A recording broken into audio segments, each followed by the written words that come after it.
नमस्कार मेरे प्यारे दोस्तों, मैं हूं आपका होस्ट शेफ धीरज। आज इस वीडियो में मैं आपको बताने वाला हूं रेस्टोरेंट होटल बिजनेस प्लान्स के बारे में।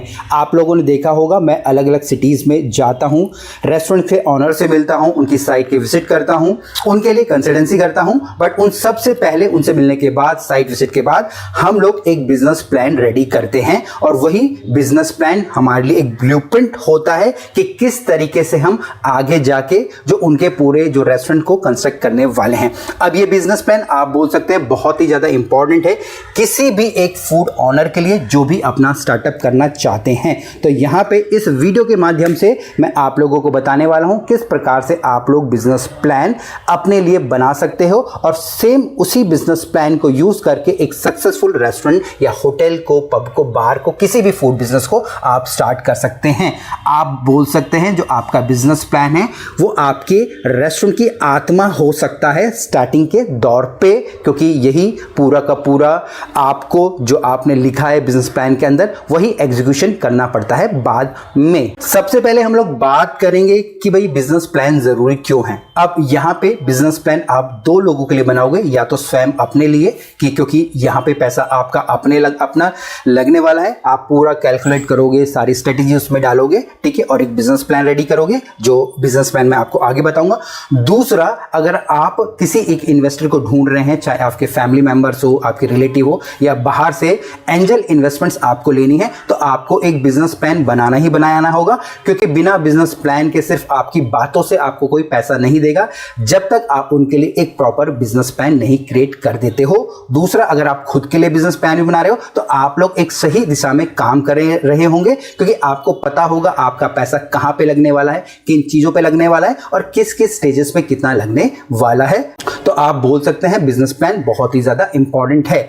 अब यहां पे सबसे पहले बिजनेस प्लान के अंदर आता है, वो आता है हमारे कॉन्सेप्ट्स ऑफ योर रेस्टोरेंट, ठीक है।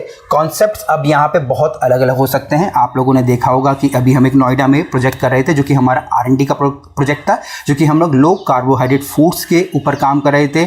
इसके बाद आप लोगों ने देखा होगा कि हमने हैदराबाद में एक सेम बीकानेर स्टाइल का एक मल्टी लेवल जो रेस्टोरेंट जो कि प्योर वेज था वो हमने चालू किया। इसके बाद आप लोगों ने देखा होगा, अगर आप फॉलो कर रहे हैं हम लोगों को, शाहजहानपुर में एक प्योरली वेज रेस्टोरेंट हमने स्टार्ट किया, ठीक है। इस प्रकार से हमारे अलग अलग प्रोजेक्ट्स हैं। बट यहाँ पे कॉन्सेप्ट की बात मैं करूँगा तो हर जगह पे या हर सिटी का एक अलग कॉन्सेप्ट है, और जिस भी सिटीज़ में हम लोग जाते हैं, हम लोग साइट विजिट्स करते हैं, तो वहाँ पे मेन मकसद यही होता है वहाँ की R&D करना, वहाँ की नीड को, जो कस्टमर की नीड है उसको समझना या उस प्रॉब्लम को पकड़ना। क्योंकि अगर आप एक कॉन्सेप्ट डिज़ाइन कर रहे हैं तो आपको कुछ ना कुछ ऐसी प्रॉब्लम सॉल्व करनी होगी उस एरिया की, फूड से रिलेटेड, ठीक है, और वही आपका कॉन्सेप्ट होगा। तो अलग अलग सिटीज़ में जाने का हमारा मकसद यही होता है। या अगर आप भी अपना कोई एक बिजनेस प्लान बना रहे हैं तो कॉन्सेप्ट डिपेंड करता है कि उसके वहाँ के मार्केट के कस्टमर की नीड क्या है। कहीं ऐसा ना हो आप कुछ भी ऐसा एक बिजनेस प्लान बना लीजिए या कोई भी एक ऐसा कॉन्सेप्ट कर लीजिए जो कि मार्केट में ऑलरेडी अवेलेबल है। जैसे कि हम लोग भेड़ चाल करते हैं, बहुत सारे क्लाउड किचन खुल रहे हैं तो हम लोग क्लाउड किचन खोलने लग जाते हैं। चाय का सीज़न आता है, हम लोग चाय की दुकान लगा के बैठ जाते हैं। वड़ा पाव का सीज़न आता है, हम लोग वड़ा पाव बेचने लग जाते हैं। पानीपुरी का सीज़न आता है, हम लोग पानीपुरी बेचने लग जाते हैं। बट ऐसा नहीं करना चाहिए। हमको वहाँ के जो कस्टमर की नीड है या क्या प्रॉब्लम उनको है उससे रिलेटेड ही अपना कॉन्सेप्ट रेडी करना चाहिए। इसके बाद जो दूसरा इसमें पॉइंट आ जाता है हमारे बिजनेस प्लान में, वो आ जाता है हमारे सैंपल मेन्यूज़ का, ठीक है। अब सैंपल मेन्यूज़ का मतलब क्या है, जो आपने कॉन्सेप्ट डिज़ाइन कर लिया है, अब उसके अंदर आपकी क्या डिशेज होने वाली है। मेन्यू सबसे पहले एक रफ ड्राफ्ट बनता है, एग्जैक्ट मेन्यू बहुत लेटर स्टेजेस पे आता है जब आपके ट्रायल्स वगैरह होते हैं। बट यहाँ पे सैंपल मेन्यू का मतलब है कि क्या खाना आप रखने वाले हो, कौन कौन सी कैटेगरीज होने वाली हैं, ठीक है। आपके सूप्स होने वाले हैं, आपके एपिटाइज़र होने वाले हैं, तंदूर की डिशेज होने वाली है, राइस नूडल होने वाला है, आपका प्रॉपर मील होने वाला है, सिजलर्स होने वाले हैं, ठीक है, या कंप्लीटली प्योर वेज है या बेकरी पेस्ट्री कुछ है, तो वो आपको बनाना पड़ेगा। तो मेन्यूज़ में आपको झलकना चाहिए या आपको एटलीस्ट ये समझ आना चाहिए कि क्या स्पेसिफिक प्रोडक्ट या कुछ स्पेसिफिक चीज़ आप लोग अपने जो कस्टमर को सर्व कर रहे हैं, जो कि उसके जो पहला मैंने पॉइंट बताया उसको वहाँ पे सॉल्व कर रहा है। फॉर एग्जाम्पल के लिए अगर मैं लो कार्ब का यहाँ पे कॉन्सेप्ट बोलूँ तो लो कार्ब के जो हमारे अभी आउटलेट्स हमारे फ्यूचर में आएंगे वो हमारे बेंगलुरु और गुड़गांव में आएंगे, ठीक है, जो कि अभी जस्ट हमारे एकदम इनिशियल स्टेज पे है। बट यहाँ पे हम लोग सॉर्ट कर रहे हैं लोगों की खाने की प्रॉब्लम। हम लोग ऐसा खाना जो क्लाइंट्स को देना चाहते हैं जिसके अंदर लो कार्ब हो, ठीक है, कार्बोहाइड्रेट्स ना के बराबर हो, ठीक है, और उनकी हेल्थ को वहाँ पे बेनिफिट्स मिले। वैसे जैसे मैंने प्योर वेज बोला जो कि हमारा शाहजहानपुर उत्तर प्रदेश में रेस्टोरेंट है, उसका मकसद ये है कि उस एरिया के लोगों को प्योर वेज खाना सर्व करना, क्योंकि वहाँ पे जो प्योर वेज खाना नहीं मिलता है उस स्पेसिफिक एरिया के अंदर, ठीक है, और वो एक प्रॉपर डाइन इन है, तो एक ये उसमें प्लस पॉइंट हो गया। तो इस पॉइंटर का मतलब था कि आपको सैंपल मेन्यू रेडी करने हैं। इसके बाद जो नेक्स्ट पॉइंट आता है वो आता है मेरी टीम मैनेजमेंट का। अब टीम मैनेजमेंट के लिए आपको ये डिसाइड करना होगा कि कितना बड़ा आपका आउटलेट है और इसमें आपको सेक्शंस डिवाइड करने होंगे। यहाँ पे आपकी जो मैनेजमेंट में किचन मैनेजमेंट आपका अलग होगा, सर्विस का आपका मैनेजमेंट अलग होगा, HR का मैनेजमेंट आपका अलग होगा, हाउसकीपिंग का आपका अलग होगा। बट ये अगर मैं बात करूँ एक ये बड़े रेस्टोरेंट के लिए है। बट वहीं अगर हम लोग छोटे लेवल की बात कर रहे हैं, हम लोग बोल रहे हैं कि हम लोग 20-25 लाख लगा के कोई रेस्टोरेंट स्टार्ट कर रहे हैं, तो वहाँ पे इनिशियल आप स्वयं ही कर सकते हैं, या जो रेस्टोरेंट का ऑनर है, फाउंडर है, वही सारी चीज़ें परफॉर्म कर सकता है। बट यहाँ पे जो स्पेसिफिक चीज़ें जैसे किचन का मैनेजमेंट हो गया तो वो शेफ ही कर पाएंगे, सर्विस का जो मैनेजमेंट हो गया सर्विस डिपार्टमेंट से या कोई मैनेजर है वही कर पाएगा, हाउसकीपिंग का काम जो हाउसकीपिंग के जो डिपार्टमेंट है वही कर पाएगा। बट स्पेसिफिक नॉलेज आपको होनी चाहिए, ये आपको एक कंसल्टेंट हायर कर लेना चाहिए। मैं अपनी राय बताऊंगा, बाकी आप लोगों की अपनी मर्जी है, ठीक है, हमारा काम है कंसल्टेंसी करना, ठीक है, तो वो भी बताना आप लोगों को इंपॉर्टेंट है। तो यहाँ पे आपको या तो कोई कंसल्टेंट पकड़ना होगा या फिर आपको खुद की जो टीम को मैनेज करना होगा। इसके अंदर आप ये समझ पाएंगे कि पूरे एक रेस्टोरेंट को रन करने में जो कि आपका कॉन्सेप्ट है, कितने लोग लगने वाले हैं, अलग अलग डिपार्टमेंट्स उनके कौन से होने वाले, उनकी जॉब डिस्क्रिप्शन क्या होने वाली है, उनकी सैलरीज क्या होने वाली है, और आपका जो ओवरऑल उनको रखने का खर्चा, उनको वहाँ पे बिठाने का खर्चा कितना आने वाला है। इसके बाद हम जो नेक्स्ट पॉइंट पे आते हैं वो आते हैं हमारे रेस्टोरेंट के डिज़ाइन का। अब रेस्टोरेंट डिज़ाइन के अंदर आपका एक्सटीरियर का पार्ट आ जाता है, ठीक है, जो रेस्टोरेंट की बाहर की पूरी लाइटिंग हो गया, उसका बोर्ड हो गया, उसमें फर्नीचर्स हो गया।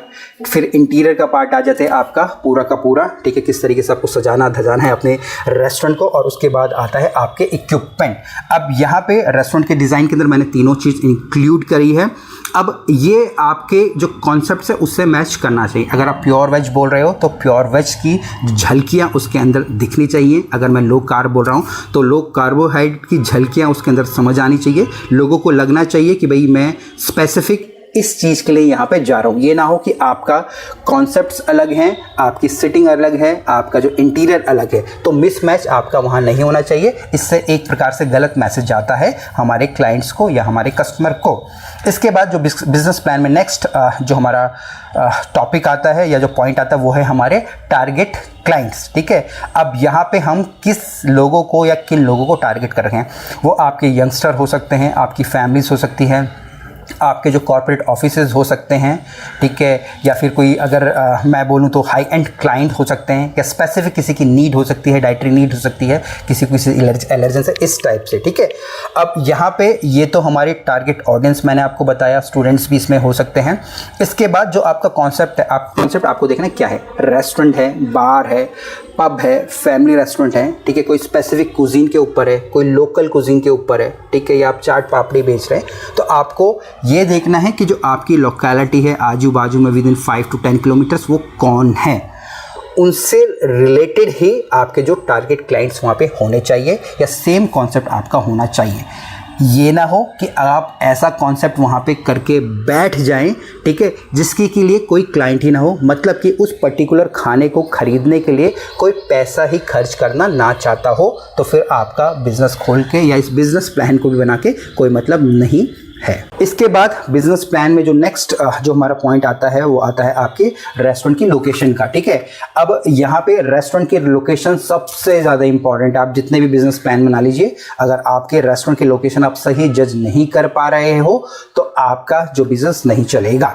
अब यहाँ पे जो मैं अगर रेस्टोरेंट की लोकेशन की बात करूँ, अगर आप डाइन इन खोल रहे हैं तो पार्किंग बहुत ज़्यादा इंपॉर्टेंट है, ठीक है ना। इसके अलावा आपको ये भी देखना है कि किचन का एरिया कितना खुला है, आपके जो स्टाफ या टीम मेंबर वहाँ रहने वाले हैं वो कितनी दूर उससे रह रहे हैं, ये जो एरिया आपका रेस्टोरेंट का हुआ कितना एक्सेसिबल है, कितनी जल्दी लोग अपने घरों से या कितना समय आपके उधर आने में लग रहा है। कुछ ऐसा एरिया तो नहीं जहाँ पे बहुत ज़्यादा ट्रैफिक होता है और आपके यहाँ कोई आना ही ना पाए, अब यहाँ पे इस तरीके का एरिया ढूंढना मुश्किल होता है। मेरे कई सारे क्लाइंट बेंगलुरु में हैं, कई साल से हम लोकेशन ही ढूंढ रहे हैं, जगह ही ढूंढ रहे हैं, बट बात नहीं बन पाती है, ठीक है। तो इस चीज़ का आपको ध्यान रखना है। यहाँ पे हो सकता है कि रेंटल आपको थोड़ा सा ज़्यादा पड़े, बट कोई फ़र्क नहीं पड़ता है, आपको ले लेना चाहिए। ऐसा ना हो कि जो मौके की चीज़ है वो निकल जाए आपके हाथ से।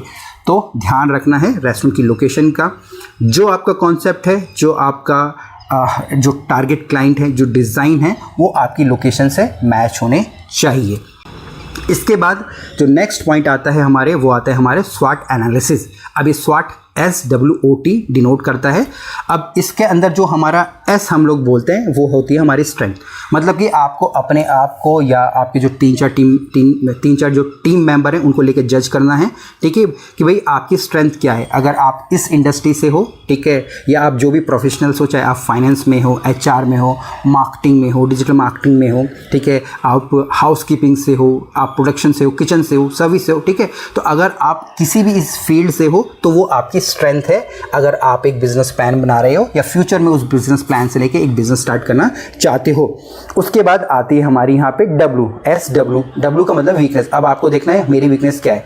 इसमें वीकनेस हो सकता है कि आपका कोई भी टीम मेंबर होटल इंडस्ट्री से ना रिलेट करता हो सकता है कि आपके पास बहुत ज़्यादा फंड ना हो, ये आपकी वीकनेस हो सकता है।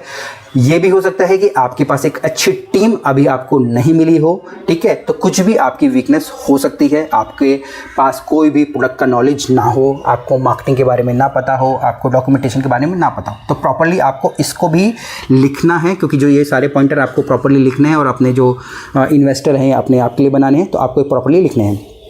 इसके बाद यहाँ पे जो SWO आता है वो आती है हमारी अपॉर्चुनिटी, मतलब मार्केट में क्या गैप है। क्योंकि जैसे कि मैंने पहले आपको बताया कि हम रेस्टोरेंट का कॉन्सेप्ट वही डिज़ाइन करेंगे जो कि हम लोग प्रॉब्लम सॉल्व कर रहे हो। तो यहाँ पे अपॉर्चुनिटी क्या है, जैसे कि मैंने बोला लो कार्ब एक ये अपॉर्चुनिटी है, ये तो पूरे ऑल ओवर वर्ल्ड के लिए अपॉर्चुनिटी है लो कार्ब का। वैसे ही अगर मैं कोई प्योर वेज रेस्टोरेंट की बात कर रहा हूँ तो वो स्पेसिफिक एरिया में अपॉर्चुनिटी है, क्योंकि वहाँ पे उस टाइप की दुकानें नहीं है। वहाँ पे वेज खाना तो मिलता है, बट कोई प्रॉपर डाइनिंग, प्रॉपर हाइजीन के साथ, एक अच्छे स्टाइल में, proper cutlery, crockery, trend staff के साथ नहीं है, तो वहाँ पे ये अपॉर्चुनिटी है। इसके बाद यहाँ पे सबसे लास्ट आता है, वो आता है हमारा T माने थ्रेट, मतलब कि मुझे किस चीज़ों का डर है। अब डर यहाँ फिर से मैंने बोला, आपको डर हो सकता है जो कॉम्पिटिटर है वो आपसे ज़्यादा कैपेबल है, ठीक है, ऑलरेडी मार्केट में ये चीज़ें एग्जिस्ट करती हैं। मैं बोलता हूँ कि मैं एक प्योर वेज खोल रहा हूँ और ऑलरेडी मेरे बाजू में प्योर वेज रेस्टोरेंट है, ये आपके लिए थ्रेट हो सकता है, ठीक है। ये थ्रेट हो सकता है कि आपके पास ज़्यादा बैकअप नहीं है, आपके पास जो फाइनेंशियल जो पैसा है वो अमाउंट उतना नहीं है कि आप 5-6 महीने का भी बैकअप लेके चल रहे हो। तो आपको आपकी जो करंट स्थिति है प्रॉपरली लिखनी है, पॉइंटर्स बनाने हैं, चाहे फाइनेंस से रिलेटेड हो, और इस स्वॉट एनालिसिस को आपको ज़रूर करना है। इसको आप एज R&D के तौर पे भी कर सकते हैं अपने लिए और अपने इन्वेस्टर के लिए। अब यहाँ पे हमारा जो नेक्स्ट पॉइंट आ गया है हमारे बिजनेस प्लान में, वो है हमारा मार्केटिंग का। अब मार्केटिंग का मतलब होता है किस प्रकार से आप अपने आप को, अपने प्रोडक्ट को, अपने रेस्टोरेंट को अपने कस्टमर तक लेके जाओगे ताकि वो आपके बारे में जाने। अब यहाँ पे ऑनलाइन ऑफलाइन दोनों चीज़ें हो सकती है। ऑनलाइन का मतलब है, ठीक है, आप अपनी वेबसाइट्स के थ्रू उनके पास पहुंच रहे हैं, इंस्टाग्राम के थ्रू, फेसबुक के थ्रू, यूट्यूब के थ्रू आप लोग डिजिटल मार्केटिंग कर रहे हैं, पेड ऐड रन कर रहे हैं, उनके अपने पास बुला रहे हैं, आप उनको डिस्काउंट्स दे रहे हैं, ऑफर्स दे रहे हैं, फ्री गिफ्ट्स आप उनको दे रहे हैं, बोगो ऑफर दे रहे हैं, बहुत सारी चीज़ें होती है, ठीक है। ये सारी चीज़ें स्ट्रेटेजी आप लोग अपना रहे हैं, या फिर आप लोग ऑफलाइन जाके 1-to-1 आप लोग घर में जाके, ठीक है, आप उनको पैम्पलेट्स बांट रहे हैं, उनको बुला रहे हैं, ठीक है। अगर आपके पास उनका डेटा आ गया है तो आप उनको 1-to-1 कॉल करके बता रहे हैं, चाहे उनकी एनिवर्सरी हो, बर्थडे हो, किसी प्रकार सेलिब्रेशन हो, आप उनको बुला रहे हैं, ऑफर्स डिस्काउंट्स दे रहे हैं। तो आपको जरिया ढूंढना है, ठीक है, आपको स्पेसिफिकली जरिया ढूंढना है, ठीक है। ये हर किसी के लिए अलग हो सकता है, टायर 2 सिटी है, टायर 1 सिटी है, ठीक है, बहुत छोटे छोटे सिटीज़ होते हैं। तो उस एरिया में आपको क्या करना है ताकि आप कस्टमर के पास पहुंच पाएँ और वो फिर आपके रेस्टोरेंट में खाना खाने या अपने आप को वहाँ पे वो कैसे लेके आए। तो इस चीज़ का आपको ध्यान रखना है। कहने का मतलब है कि किस प्रकार से आप अपने बिजनेस को नेक्स्ट लेवल पर लेके जाओगे अपनी मार्केटिंग के ज़रिए। अब हम लोग सबसे लास्ट पॉइंट पे आ गए हैं, वो आ गए हैं हमारे फाइनेंशियल का, ठीक है। तो अभी तक जो भी चीज़ें मैंने आपको सारी की सारी बोली, ठीक है, लगभग मैंने यहाँ पे 9 पॉइंट आप लोगों को बताए। तो आपको इन सारे पॉइंट्स को आपको जज करना है आपको अपने बजट के अनुसार। अब ये बिजनेस प्लान हो सकता है कि सिर्फ 10 लाख का बने, 20 लाख का बने, ठीक है, या फिर 1 CR का 2 CR का बने, क्योंकि चीज़ें होती हैं, क्योंकि रेस्टोरेंट बिजनेस एक कम्प्लीटली रिस्क वाला बिजनेस है, ठीक है। तो अगर आप कोई भी पैसा लगा रहे हैं तो सोच समझ के आपको लगाना है, और जितनी ज़्यादा आप R&D करेंगे, जितना ज़्यादा आप लोग इस बिज़नेस के बारे में जानने की कोशिश करेंगे, उनको प्रॉपर्ली लिख के रखेंगे, आपको उस बिज़नेस को समझने में आसानी होगी। या फिर अगर आप किसी इन्वेस्टर के पास भी जा रहे हैं तो उसको भी बताने में, समझाने में आपको आसानी होगी। होपफुली जो रेस्टोरेंट होटल के बिज़नेस के प्लान के बारे में आपको प्रॉपर्ली पता चल गया होगा, और आप भी अपने लिए एक ज़बरदस्त सा बिज़नेस प्लान रेडी करेंगे। या आप लोग हमारी भी सहायता चाहते हैं, आप चाहते हैं कि हम आपके लिए बिज़नेस प्लान रेडी करें, या आप चाहते हैं कि आप लोग हमारे साथ अपने होटल रेस्टोरेंट बिज़नेस करें, तो आप लोग हमको कॉन्टैक्ट कर सकते हैं। आप अपने क्वेश्चंस मुझे नीचे ज़रूर लिखिएगा या हमसे कनेक्ट कीजिएगा। फिर मिलेंगे एक नए वीडियो में, तब तक के लिए जय हिंद।